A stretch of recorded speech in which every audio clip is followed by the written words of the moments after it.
Okay, once you have your value scale completed, I want you to draw a sphere. The first thing that we're going to do is we're going to lightly draw a circle. We want to draw our circle lightly so that our graphite doesn't show through the color of our colored pencil.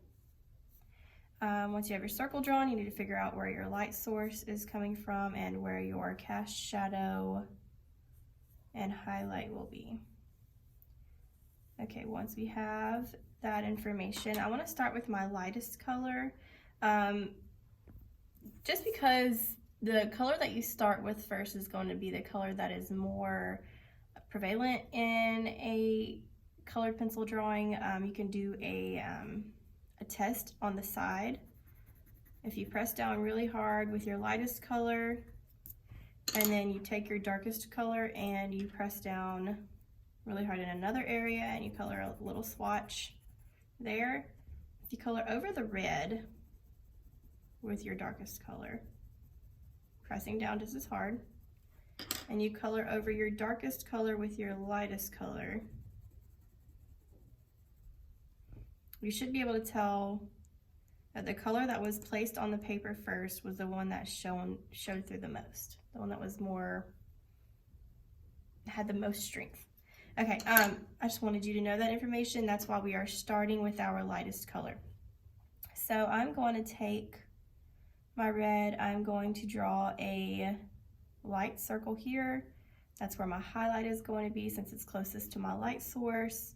And then my red is going to start fading about here. So I'm going to go ahead and start. You can either flare it out this way or curve your color this way, but start using less and less pressure so that when you overlap your colors, they blend well. My medium tone is going to be my raspberry.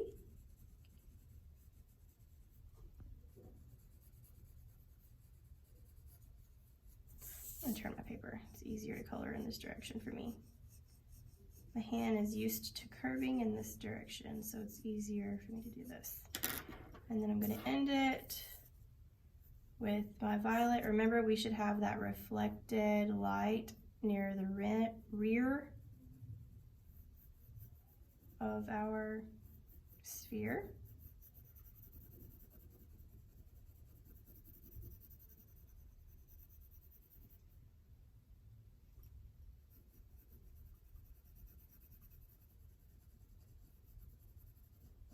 I'm using light pressure now, and then I'm going to gradually start adding more and more pressure. My cast shadow is going to have this dark value as well.